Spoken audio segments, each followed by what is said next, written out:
Good evening, good afternoon, good day. My name is Paul Farber. I'm director and co-founder of Monument Lab, and on behalf of the Monument Lab studio team, I want to welcome you to the third and final installment of our Regeneration Roundtable series. Tonight's theme is Reimagine. So this program is a part of a nationwide exhibition in the United States called Regeneration, which is supported by the Mellon Foundation's Monuments Project. Regeneration asks the question of which stories belong in public, and it features 10 collaborative teams across this country who have been this spring and this summer and onward leading commemorative campaigns in their towns, cities, or regions. We are joined tonight by a stellar panel who you'll meet momentarily.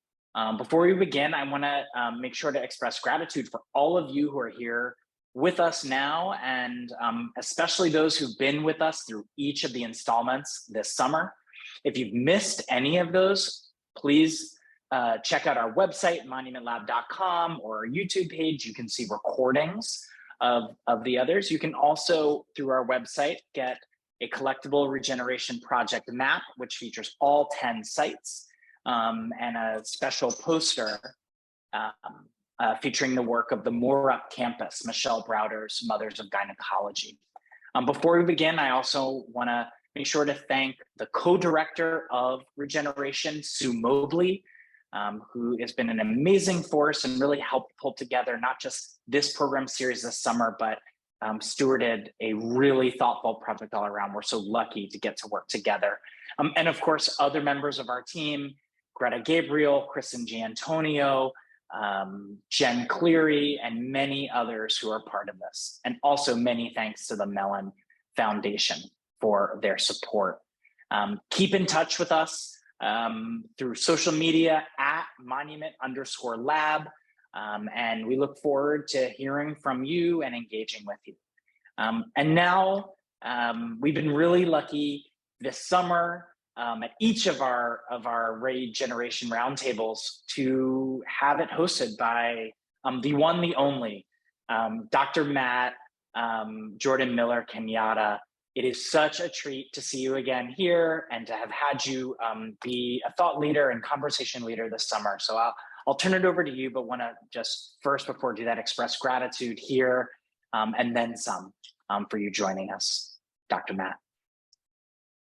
Well, thank you, Paul. I received those warm regards, and thank you all so much for being here. It's about 50 of us here together so far. You could have spent your night any way you wanted, but you chose to be here with the Monument Lab crew and myself. So thank you all for coming. I'm Dr. Matt. I go by that usually. I'm a geographer, I'm a storyteller, and I'm a planning scholar. And I'm really excited tonight for the panel because the theme of it is Reimagine. And a lot of my work focuses on, how do we rethink the geography of Black joy and of public space and preserving heritage through digital humanities and world building. And so all of these things, I think, come to the fore with this amazing panel that we have here tonight. The discussants, I'm going to invite you all to unmic yourself or sort of bring yourself to the fore as I go through and just introduce you, at least your backgrounds, before I allow you to introduce yourself to this crew that has joined us tonight.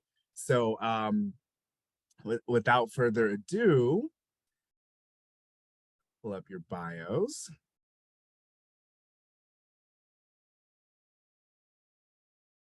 Okay, so first up, we have Mercedes Dorame, who is a multidisciplinary artist who calls on her Tongva ancestry to engage the problematics of visibility, ideas of cultural construction, and ancestral connection to land and sky. Dorame recently received a Creative Capital Award and was honored by UCLA as an outstanding alum of the last 100 years working in equal justice. Her work was considered part of the Hammer Museum's Biennale Made in America in 2018, and is actually now part of the permanent collections of the Hammer Museum, as well as the San Francisco Museum of Modern Art, the Allen Memorial Art Museum, and many, many others. Dorame is from California, like myself, although she's born in Los Angeles. I'm from the Bay Area. Received her MFA from the San Francisco Art Institute and undergraduate degree from UCLA. So welcome, Mercedes. And second up, we have here Professor Tomiko Meeks as a professional historian, a freelance editor, a cultural consultant, and an educator, of course, professor. Received her BA in psychology and MA in history from the University of Houston. Professor Meeks teaches courses in African American history and the United States history at Texas Southern University. Has worked on so many projects, collaboration with the University of Houston on the Menil Collection, on the effects of the Atlantic slave trade and the visual culture of Africa. Serves on a number of boards, co-chairs the Houston Community College's Digital Humanities Symposia, the HBCU Oral History Project on Race and Reconstruction, the Howard University Social Justice Consortia, and so many oral history projects throughout Texas, including Preserve Black Texas. So thank you so much to Professor Meeks for your time tonight. Also from Texas, we have the Dr. And Professor Andrea Roberts. Andrea Roberts. Roberts is a associate professor at the University of Virginia, but actually is recently leaving the University Texas A&M University as associate professor of urban planning. I mixed up her name a little bit because I wanted to say Professor Andrea Roberts and Director Andrea Roberts, because she's just such a powerhouse of so many projects. UVA's Center for Cultural Landscapes is what she's taking up in the immediate future, but for a long time, since 2014, she's led the Texas Freedom Colonies project, which is such an amazing sort of participatory art research project that challenges freedom colony invisibility and the ecological vulnerability through heritage conservation.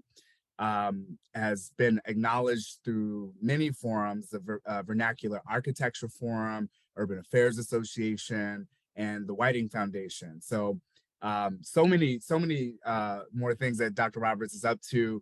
From this Freedom Colonies project, she's made an LLC which offers DEI services to preservation organizations, and is actually co-authoring a book about all of this work in descendant communities for the University of Texas Press. So welcome, Dr. Roberts. So happy to have you.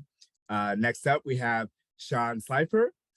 Shaun is a multidisciplinary Appalachian artist, a nonfiction author, and museum professional based in Pittsburgh, PA. So where I am now, in Pennsylvania, at least. Its creative practices investigates memory through a legible hybrid of research, activism, and alternative exhibition strategies that directly challenges the oppression of the currently dominant historical narratives. So Shaun does this through collaborating with artists and other specialists.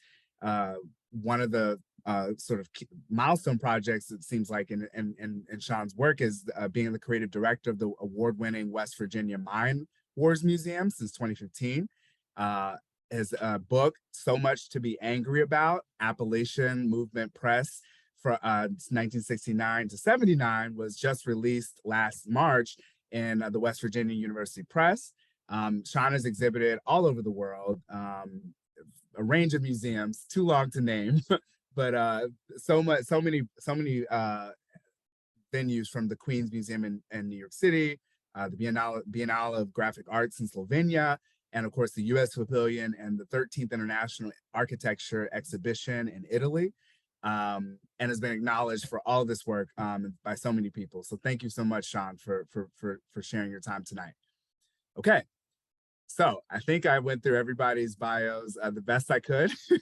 There's so much to dig into here. So, you know, it's somewhat of a tradition now at this point to ask you all to begin with really just sharing like what out of all this amazing work you've done drew you into the projects that sort of got you on the map in terms of Monument Lab's Regeneration series. So I want to start that question and ask Mercedes to kick us off with, tell us a little bit about, you know, beyond the highlight reel of what I shared, what drew you into this project that you're working on? I believe it's called Under the Plinth, correct? Correct. Yes. Thank you so much for the introduction and for everybody. I'm so happy to be here. So the way I kind of got into this project, or how I kind of found my way, started with work I do in my kind of personal artistic practice.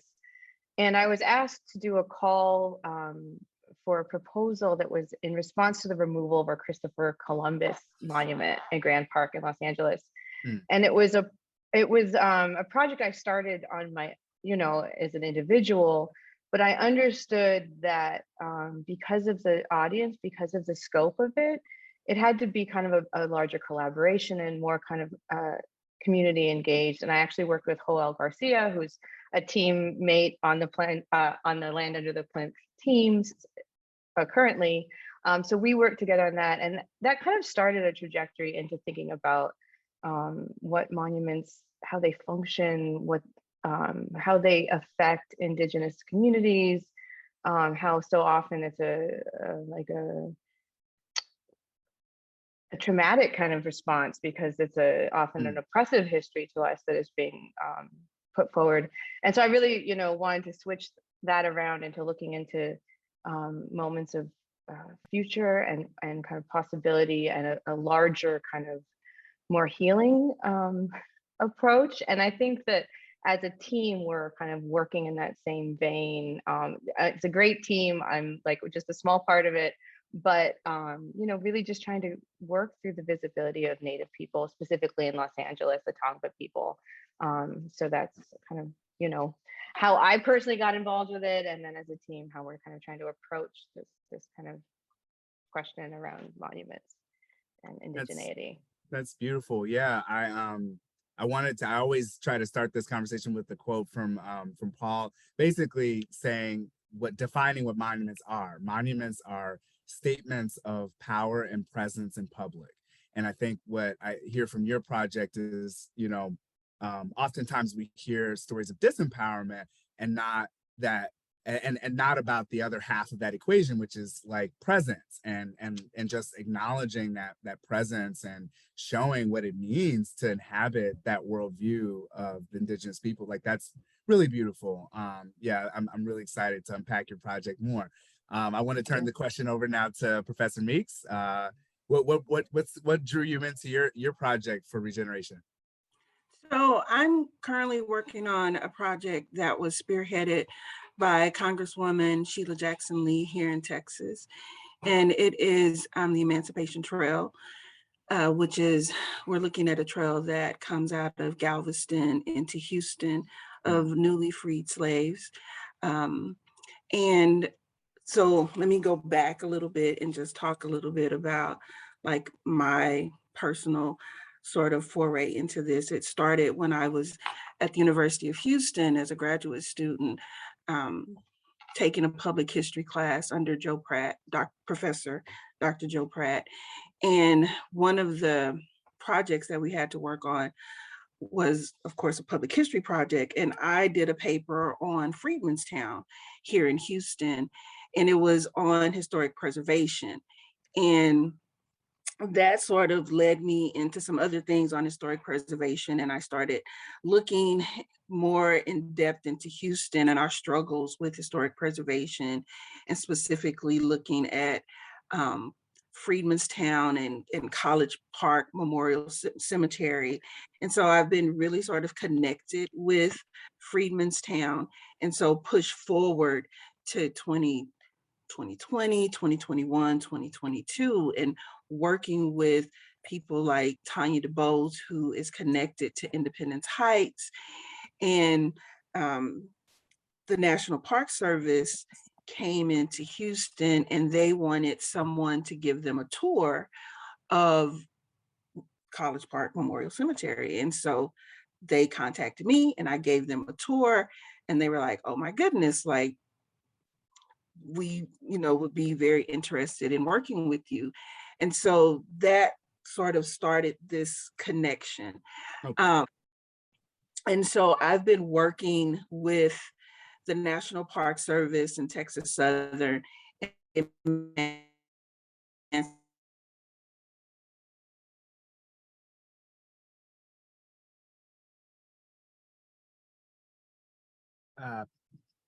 Professor Meeks, I think you're a little paused if it's not on my end here.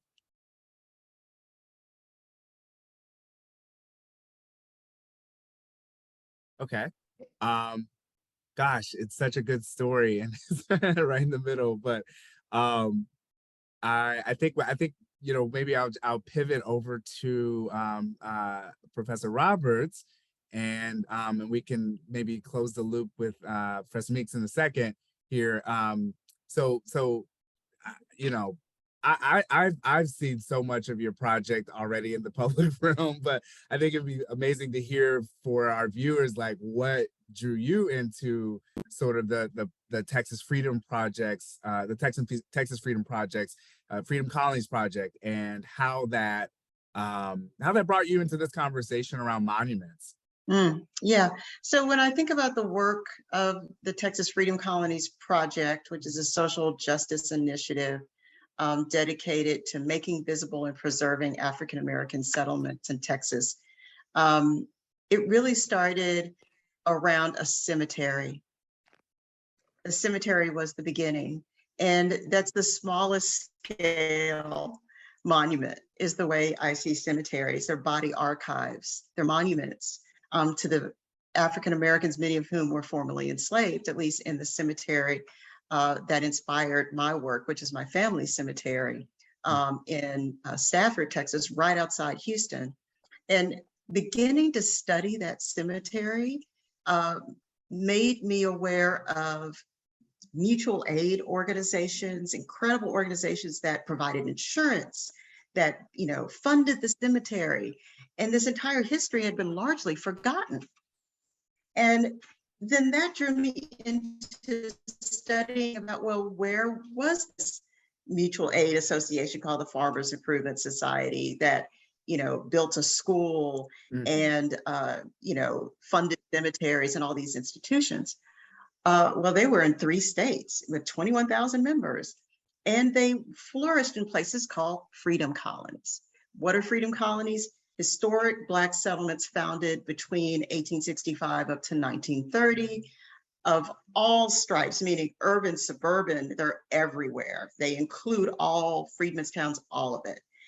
And so what drew me in was this personal connectedness that I was well into adulthood before I really understood my rootedness in Texas. It goes back to the origin of the state and even prior.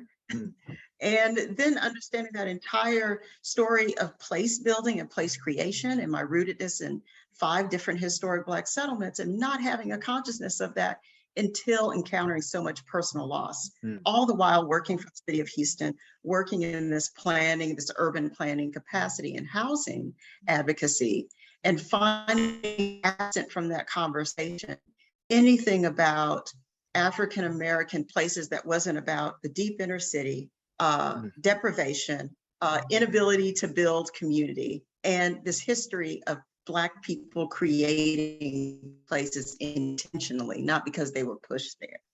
And that's what really brought me into wanting to make visible, not just the ones everybody knows about or thinks they know about, but all of the places that were never on the map in the first place, that never appeared in an archive because, well, frankly, a lot of people didn't register the land ownership because it was dangerous. So we have all of these places that were never recorded in history or have been lost, the memory of them.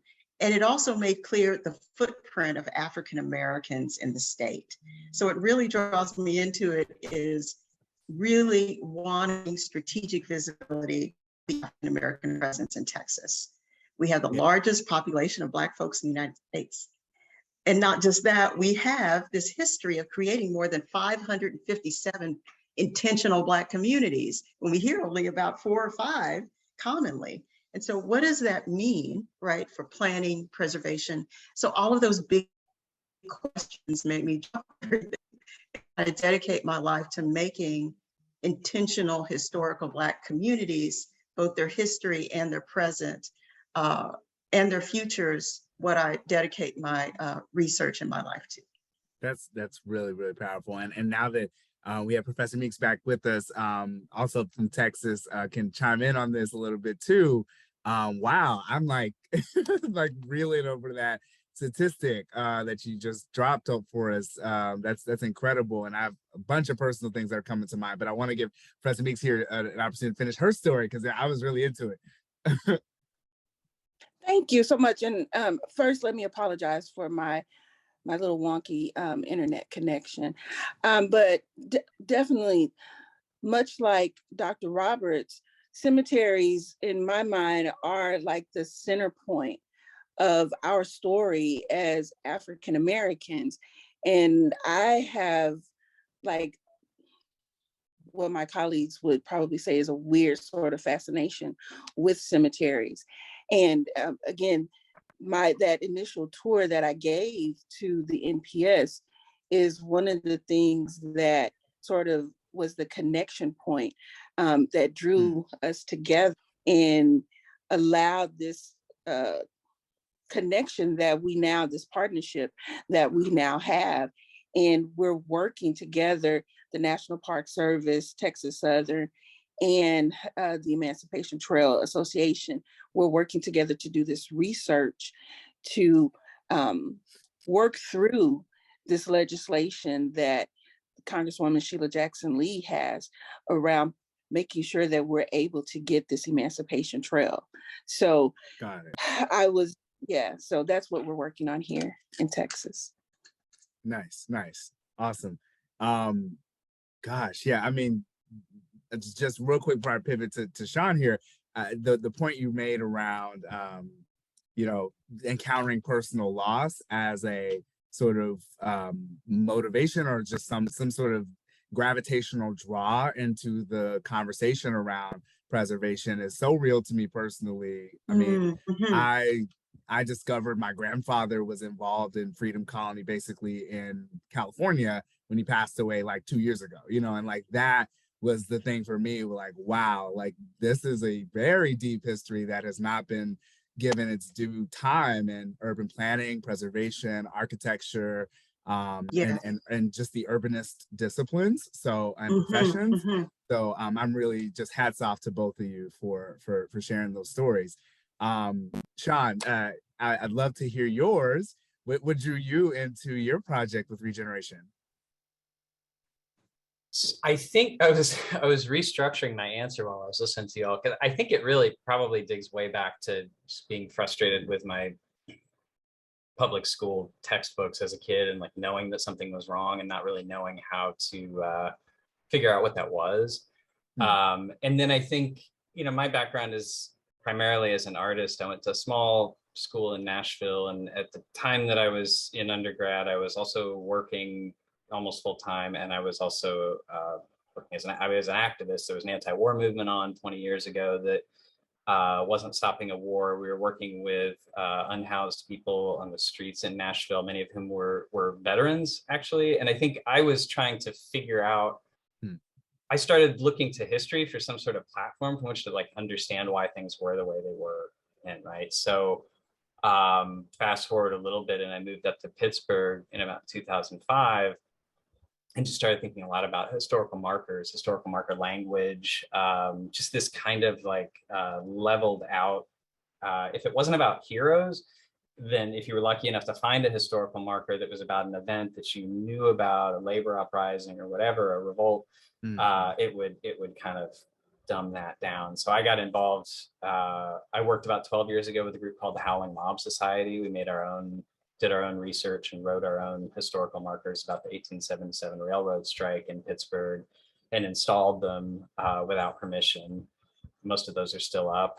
And then how I got involved in West Virginia in the Mine Wars Museum, where I'm now the creative director. I had been working just wage earning jobs and contractor jobs in local art museums and history museums in Southwest Pennsylvania for a long time. So I was picking up all these skills, but it's also kind of a low rung job, right? Like I was working for curators, but nobody really asked me what I thought. And this museum in Southern West Virginia started to develop around a history that's actually from about 100 years ago, which I can speak more to later. But the idea of creating a museum about that history developed from the movement against mountaintop removal, coal mining, strip mining, because a key area that was critical to this history, the struggle for human rights in the early 1900s, was actually being strip mined. So I got involved with these people who were trying to pull this museum together, partially because of my adjacency to that movement, and partially because a couple of key people were like, that guy has all these skills, so I'll probably come down here and work really hard, which was true. So I've been there since 2015.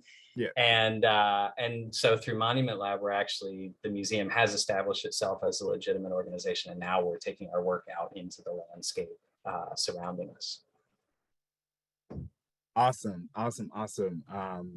And I mean, yeah, you were honored by the was it the mine workers organization, labor union, right? United Mine Workers. Yeah, that's really powerful.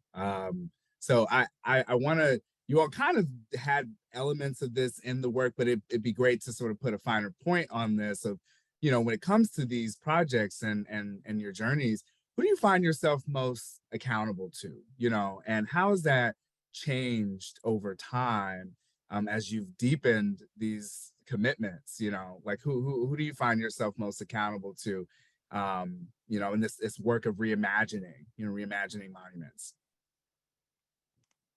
And this is open sesame, anyone can pop in here. I would say, I think Tomiko. I'm sorry, I'm sorry, Tomiko. I would say initially for me, especially before I got involved with this project, and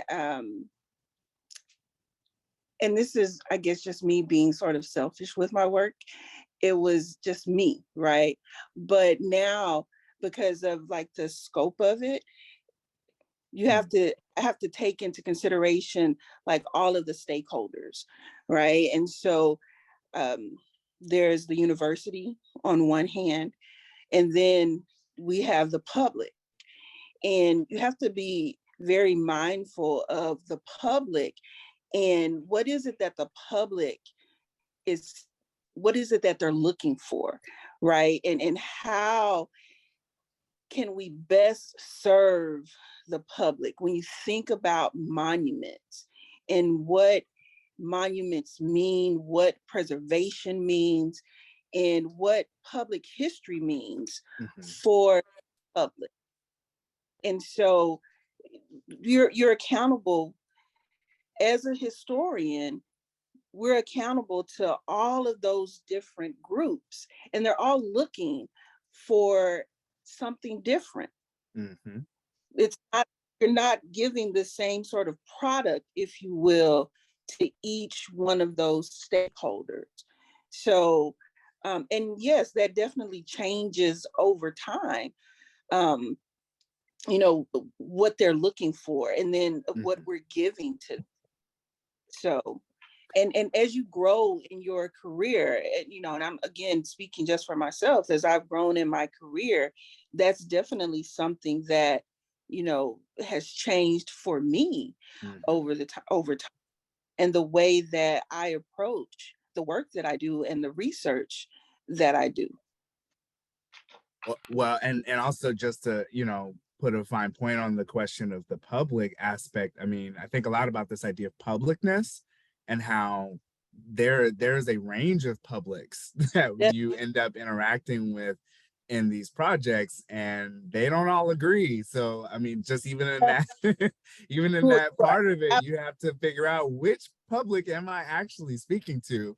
And so, if you can put an avatar on this kind of person in the public that you address in your projects, like I'm addressing a middle-aged Black person who's lived their whole life in this neighborhood and hasn't seen anything reflected of them in this time. Like that's I think the specificity that often is required sometimes in these projects of like, I'm actually not talking to everybody out here that would see it.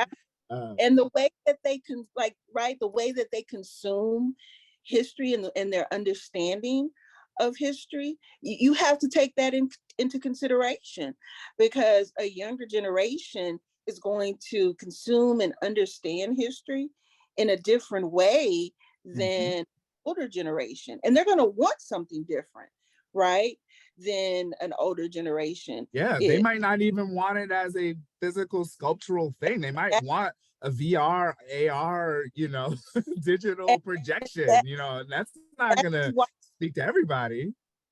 That's why as a scholar, as a historian, whatever, however you want to label yourself, that's why you have to stay abreast of the current trends in academia, in the industry. Like, you have to be on top of it. You cannot be like some dinosaur and not understand what's going on, because like you said, there are all different types of public.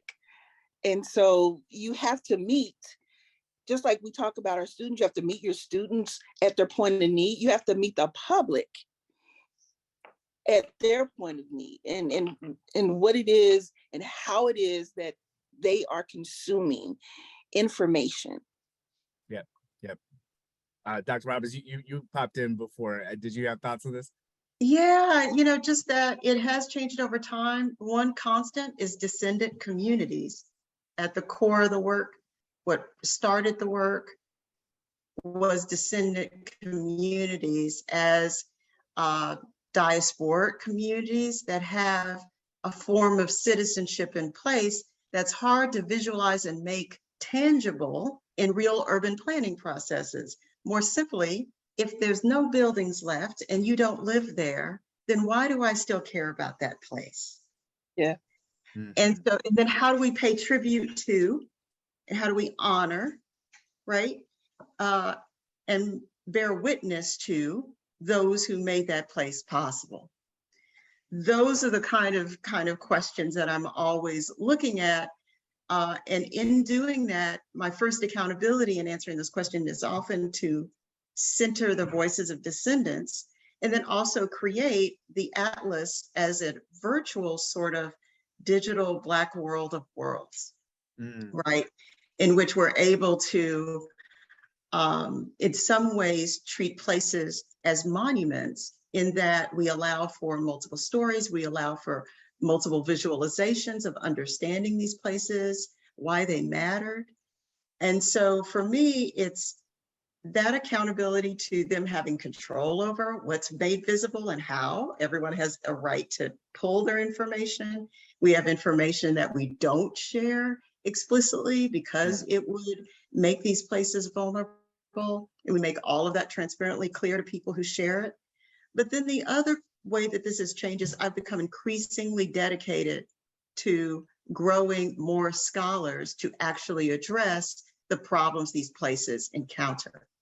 That is, my big audience these days is growing a larger cadre of researchers, not just in Texas, but around the country, and encouraging young people who want to go into historic preservation or who want to pursue urban planning and hear nothing but stories about urban planning as the destructor of Black worlds and preservation as being devoid of opportunities for African Americans or seen as an elitist field. And so I've been increasingly passionate about getting young people and my students to pursue these fields and to focus in on these historic African American places.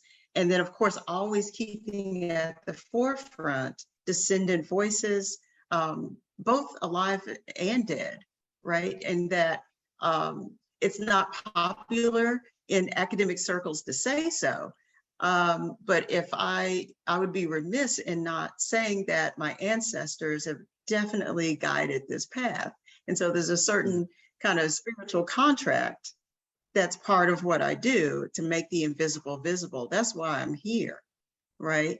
And so those are kind of the layers of accountability that I engage with in my work. Mic drop. That was amazing. Mercedes, you came to mind in this question because in your bio, I mean, you say it flat out, like, I'm doing this for the Tonga people, like straight up. So Well, I'd love to hear more. I'd love to hear more about that, about yeah. accountability and yeah.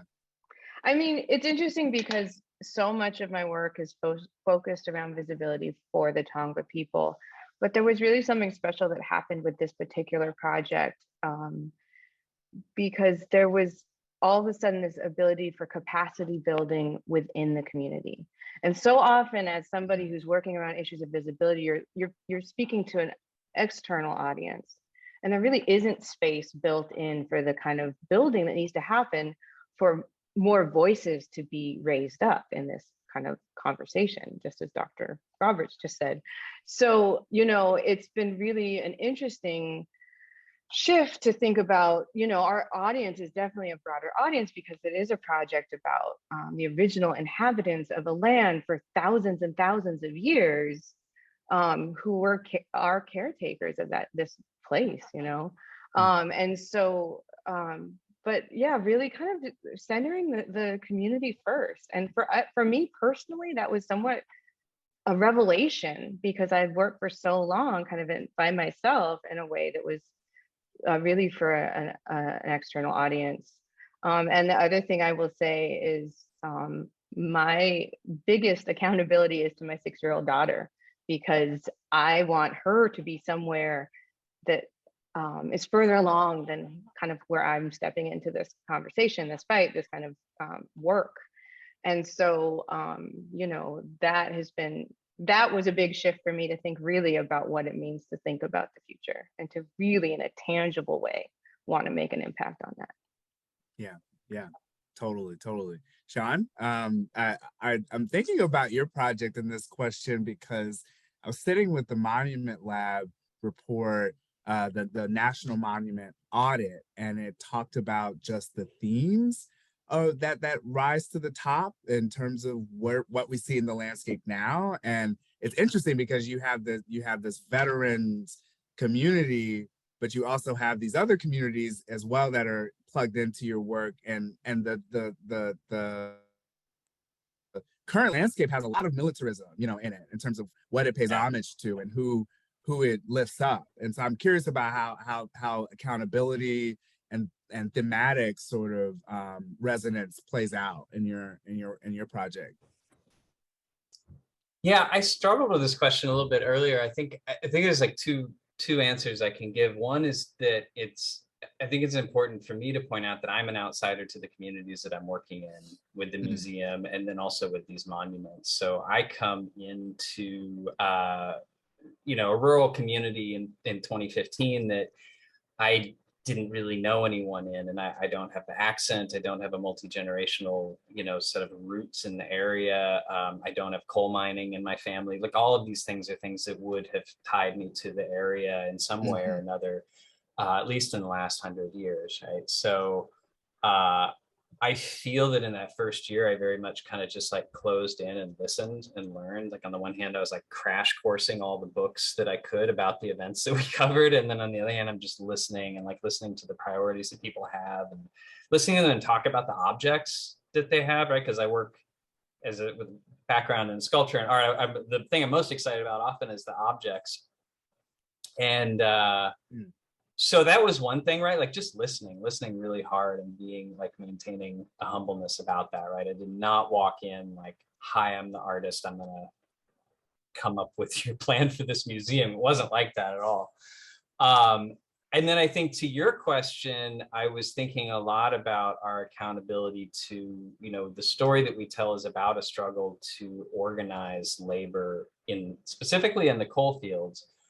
In 1900 up until 1921 into the 30s. But we're talking about organized labor and coal mining, but what we're really also talking about is how did people work together in a kind of cross-ethnic, multi-ethnic, multiracial type of solidarity. Like, how did that work? How do we be honest about how that worked, right? Because it's not simple. But like, how do we talk about those stories where people pushed through the types of, for example, housing segregation that was imposed by the coal companies that owned the towns that people lived and worked in? How do people overcome that to fight for their rights? And to your point about militarization, what the pinnacle that we talk about is a big battle, is a war with thousands of people that happened in the mountains, right? So I think I still struggle with this. I'm still trying to answer this, but how do we talk about what the things were that led up to that war without necessarily fully glorifying the armed conflict itself, right? Because that's not really what we're about. It is a very big piece of what we talk about, but it isn't the only thing by far. Yeah, finding the dignity, in all of that. I think that's a really important task worth unpacking for every generation that has to inherit that legacy.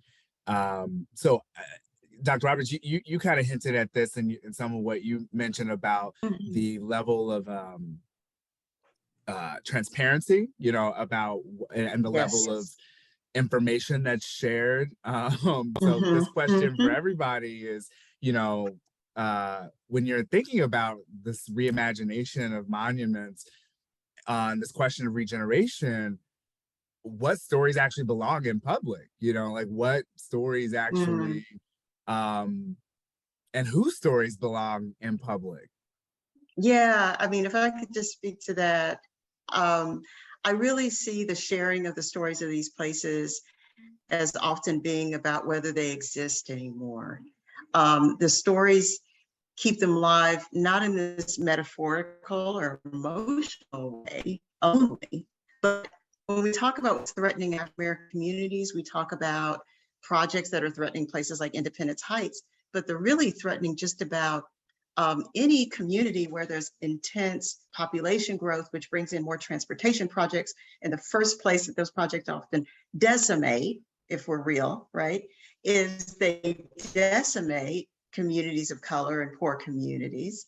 And so without ways of proving up that these places matter, and often the only way to do that is through the oral tradition, right? If we don't have just the buildings that look just as they should and are in compliance with what we call historically significant enough to warrant action or a district, if we can't prove that up, then they don't stand a chance of, let alone a marker, but any other real like zoning protection that stops them from being destroyed. And so what we do with the Atlas is we're not only transparent in showing everybody's story that they share about the place, but we're also saying, look at this story and layer on top of it transportation projects for the next 5 years. Layer on top of it the devastation of storms over the past 5 years, so that people see these storms in perspective. And so it's in public, but it's also in conversation with those who are also the arbiters of who gets to be the public voice of a place, who gets to be the person who determines what places continue or their built environment continues or not. So our sharing of story is very much about the transparency of allowing for multiple stories about the same place, and also of making those stories in conversation with, in a very uber public way, with those people that control our built environment. I think I'm hearing a lot in this about, the legacies of urban renewal, and how,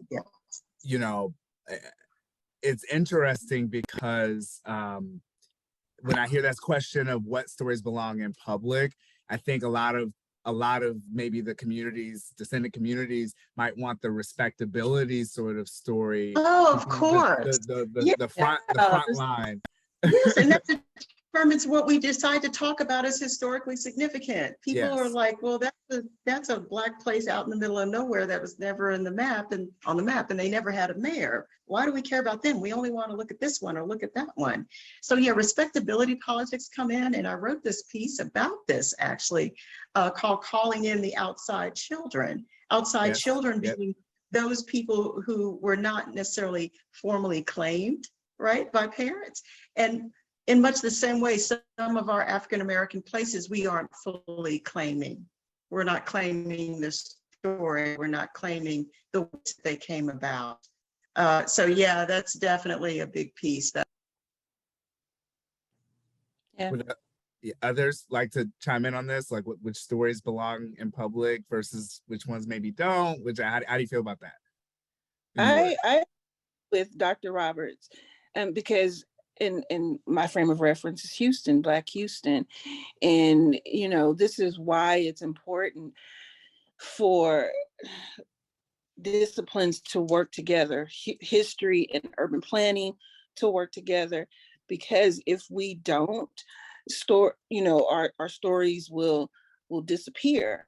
And I think about like Black cemeteries, for example, and how if we do not work in concert with each other, that they'll disappear. And I take, for example, College Park and Olivewood, and you look at the development that's happening around them. It's a story of removal.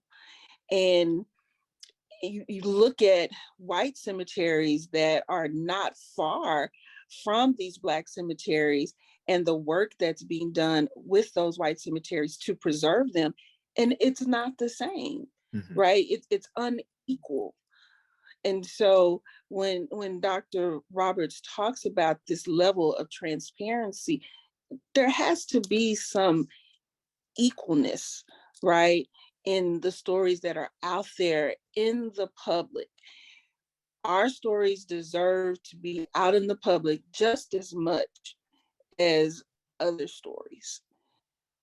But it's about who's going to tell the stories, and we have to tell the stories. It's our responsibility. So I appreciate and I value Dr. Roberts when she says that it's also our responsibility to train and educate scholars, African-American scholars, other scholars of color, to come up behind us to be able to do this type of work. Otherwise, we run the risk of our stories not being able to be out in the public. Yeah, absolutely. Yeah, that's memory justice 101. So would you Mercedes, like to chime in? So you unmuted yourself? Yeah, I just think it's funny because my whole life I've heard that, well, why do you talk about this? It's in the past. You know, when you bring up some sort of moment of injustice, why do you care about this? Why can't you let it go? Why can't you forgive? And it's so ironic that then you get into this conversation where people were like, don't take down our history. And you're like, wait, but so it doesn't work in the flip side. So I think about that a lot. But I also think about, you know, when we talk about like what belongs in public, how the public facing kind of moment happens, a lot of our project is about actual land back and sovereignty over land. And so it kind of has this relationship to place that creates something that people haven't seen in Los Angeles since its colonization. And so for me, a lot of my impetus to kind of do this work is about having these moments for people to kind of reconnect with the place in a way that's, you know, of its actual, you know, ancestral roots. And so I think I agree, you know, with what's also been said, that, you know, when I think about what needs to be lifted up, it's all of the stories that have been left out or intentionally left out, intentionally erased. I think about, you know, bringing those to the forefront as the top priority, which I think is reflective in all the work of this whole project. Yeah, I mean, it requires people to be a little uncomfortable, I think, you know, thinking about Wayward Lives, Sadia Hartman's work, like these stories that have been intentionally snubbed out, you know, fly in the face of a lot of the norms. And there's a reason for that. And I think you have an angle into that with the sort of, you know, intention on being very, very reconnected with land stewardship. And that's I just think it's so powerful. So Shaun, would you like to chime in on this question, or are you good? I'll chime in real quick. Okay. I mean, I'm kind of a collectivist, so the stories that I want to see in public are stories of people working together. You know what I mean? Like, I think everyone in this panel probably is already thinking this way, but I'll just come out and say it. Like, I'm tired of seeing like hero statues, right? Like, it's just not really where I'm focused. And in our stories, we do have some heroes, but we really try to kind of, you know, put them into an equal stead of their veils. We're still learning about individuals that like, just like through the process of Courage in the Hollers, our Monument Lab project, we're finding new people to try to celebrate. But the way that it also works for us in process is by like these communities that we went into, just being very deliberate about asking them what they wanted to see, being very deliberate about making sure people came to the next meeting. We had monthly community brainstorming meetings. And then eventually those people actually ended up, some of them being in the monument itself, right? So our monument, I won't get into details, but our monument is a lot of cut steel.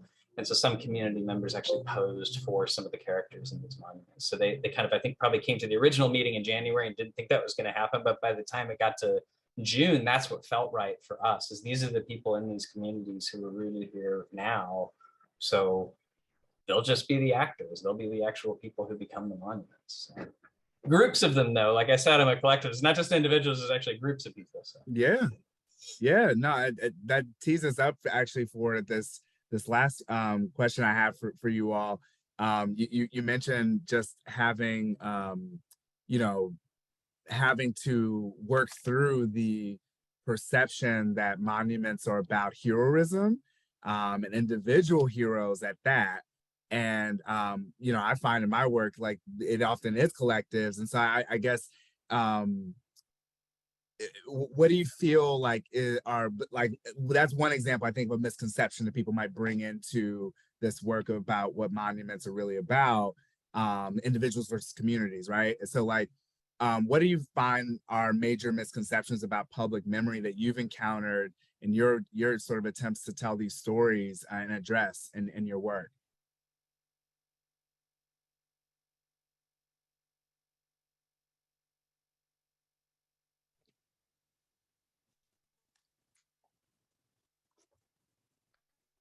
So I don't think anybody. No, I think that one of the things that we need to be mindful of, especially like from a historical standpoint, is interpretation, and like what that means when you're storytelling, and what it means to the public.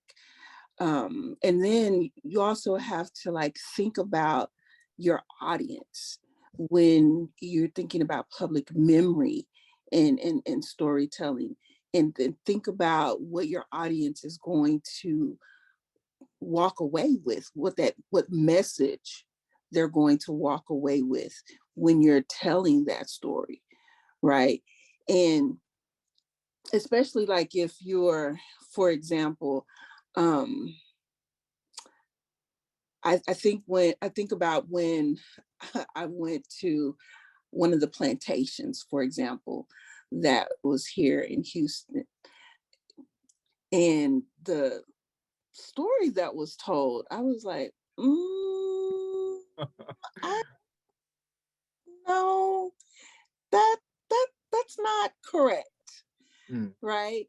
And so you have to be very careful when you're storytelling and thinking about public memory and interpretation, because you can do damage. You can do damage, and you can,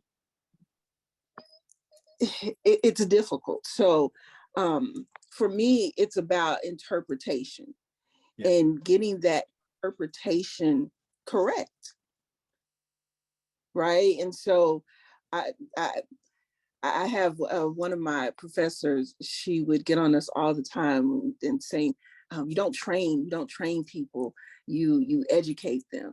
So when you're storytelling, and I have to be very mindful to not say train, train storytellers, but you have to work really hard on that piece of interpretation. Yeah. When you're dealing with the public and you're telling stories, especially stories of people of color.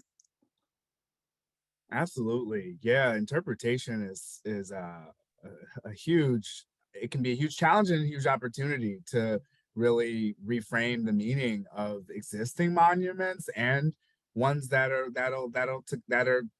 on the way, that are to come. I mean, there's so much in the landscape that as it exists now that are inaccurate, that are really perpetuating fantasies more than truth in the landscape.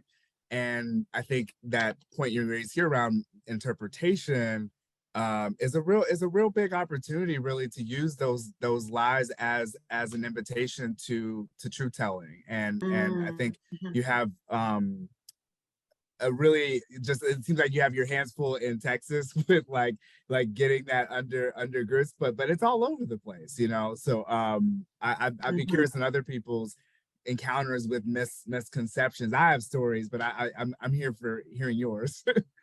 I mean, what I encounter a lot, frankly, is a lot of, in some cases, from outside the community, people project onto the story of historic Black settlements often this pull yourself up by your bootstraps. They did it. What's your problem? Look how successful these people were in creating community. And before you know it, you've internalized this entire idea about why some people are able to attain land and others are, that turns into this Darwinist, survival of the fittest idea of why some communities survive and not, without putting it in the total, context, right, of structural racism in the United States. And so what I find very often are ways in which that's not only projected outside the community, where people are excited to talk about freedom colonies because they think that's all about people who simply mimicked white frontierism. And I say, oh, absolutely not. So that's one thing I'm trying to deconstruct. But the other piece is the internalization within the community of, well, because we are recognized, we are special and those people are not. And so what I really try to promote is the idea that the more communities that we designate as historically significant, the better. Not just how do we only lift up or say how rare they are, but let's actually make visible how much capacity African Americans had for creating these places. That to me is the monument, is making visible the fact of the history of us demonstrating that capacity. That's incredible. I want to say, we're trying to be as respectful of your time as a monument, of your attention. And so we're reaching 8:01 now. If our other two discussants have any thoughts, you can certainly interrupt me now. But if not, I just want to thank everyone for showing up for this series. If this is your first time, thank you for coming. This is your third time, extra thank you for coming and listening to these amazing change makers and leaders all around the country. The future is bright. The present is even brighter, with them all being a part of this really just, for pun intended, monumental shift and the way we think about memory in public. So thank you all so much. And we look forward to interacting with you again and with Monument Lab. See you, everyone.